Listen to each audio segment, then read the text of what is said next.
Hello, and welcome to the Mask Review, where we review all things comics, entertainment, movies, and really anything that's happening in the world at the moment.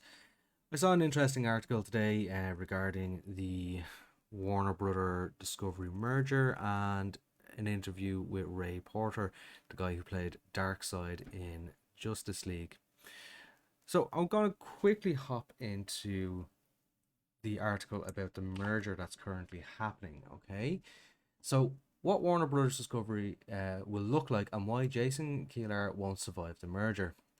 The company has been soiled for 30 years, one insider says. No one has time for that anymore. This I would agree with. Warner Brothers has a staggering amount of IP, like amazing IP that could rival and beat Marvel if they used it properly. They're just not using their IPs properly.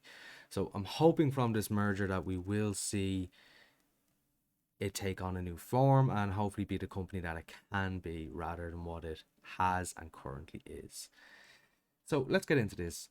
The shape of the new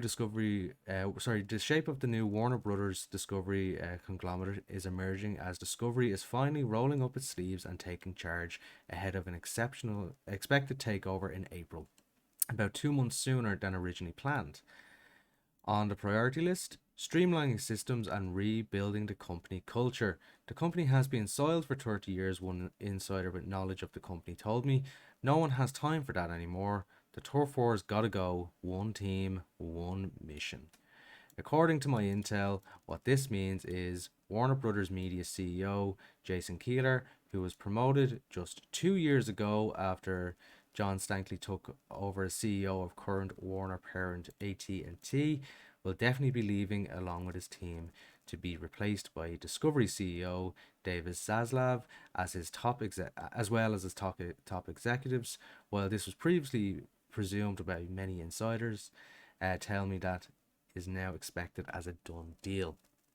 So this is great in terms of DC content. This is fantastic. We actually may get DC going in the right direction with the DC properties, and hopefully that'll filter down into DC Comics, because right now they've been sidelined. They've essentially been kicked out of the prime real estate property that they were in, and they've been moved to a hot desk scenario down the road. So yeah, that's kind of telling what's happening on the comic end. But what I really want to focus on is the movie ends. So this brings me to a hot topic, Justice League. So as many of you know, there are actually two Justice League movies. There's Josh Whedon's Justice League movie, and there's Zack Snyder's Justice League movie. So now, this doesn't confirm anything, it's just an interview with Ray Porter, who did play Darkseid in the movie, and it's basically saying he has every hope the DC Extended Universe will see more SynderVerse entries into the future. So, during a recent interview with Geek House Show, Porter was asked whether there was any chance more DC movies from Zack Snyder are on the horizon. There's always hope, he said. I don't know anything about it, and I think a lot of moving parts would have to shift into place for it to occur, but that's way above my pay grade, Porter suggested. Snyder's fervent fans could make an extended Snyderverse a reality. I do know that this fandom, if they desire something enough, can move mountains, he said. I believe in the fans and I have hope. So I really hope it happens. Um, I remember going to see the Josh Whedon Justice League in the cinema. I absolutely adore the DC characters. My bookshelf is full of DC comics and DC graphic novels, especially from the Vertigo line as well. I remember sitting in the cinema watching this movie. All my hopes there to actually see live action Justice League, like my favorite stories. And Darkseid is one of my favorite villains. I was just like, this is going to be amazing.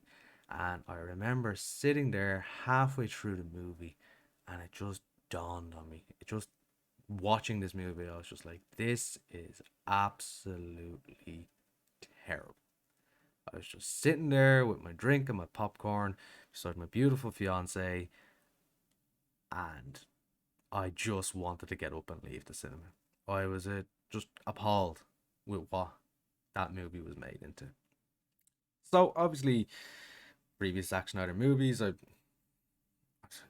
obviously he had left the project. Josh Whedon had took over, and with previous Zack Snyder movies, like Batman v Superman, wasn't the best. Still a good watch. I'd sit there and watch it again. So I thought that was that. Justice League is dead in terms of live action, and that's where it is. But then something interesting happened, and we had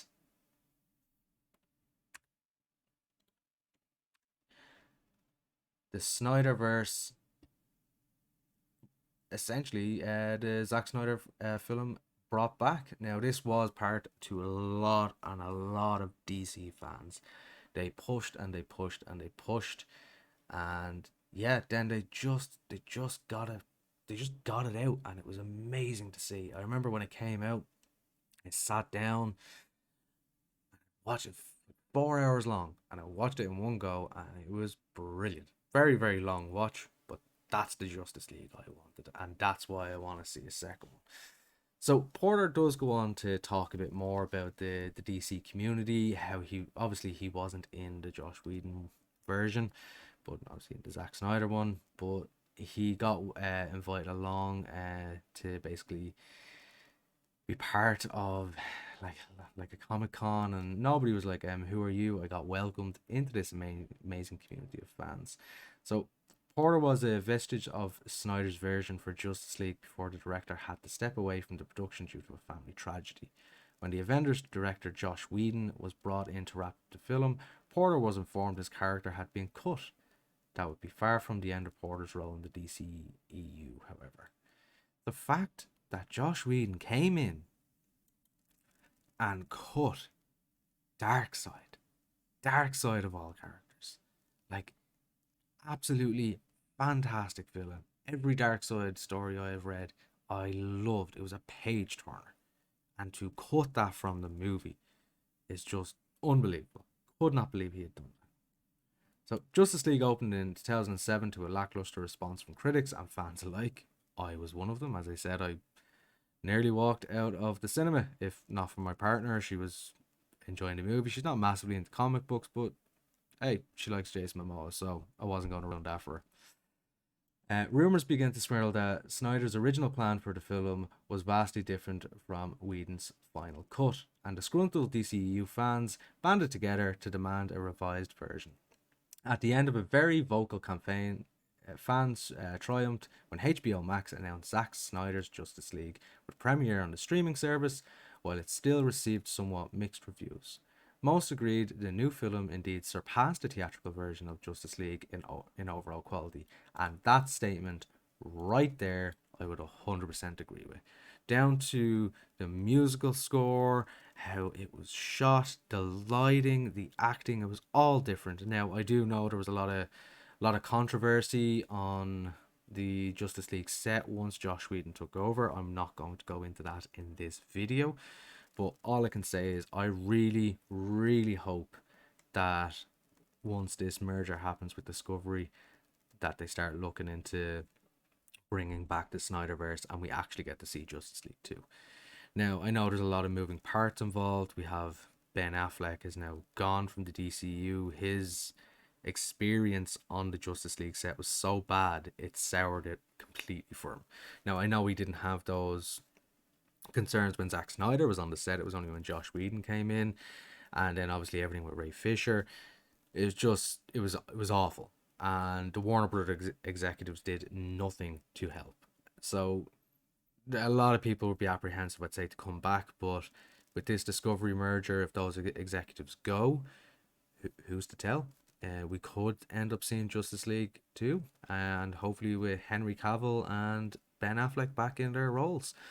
But only time will tell. I believe the merger is wrapping up next month, so I'd say a few people will be kicked out the door, and hopefully within a year or two we may see some reform, and we may actually hear news of Zack Snyder being brought back on board for some more Justice League and DCEU movies. Let me know what you think below, and hit that like and subscribe button, and yeah, catch you in the next video. Bye.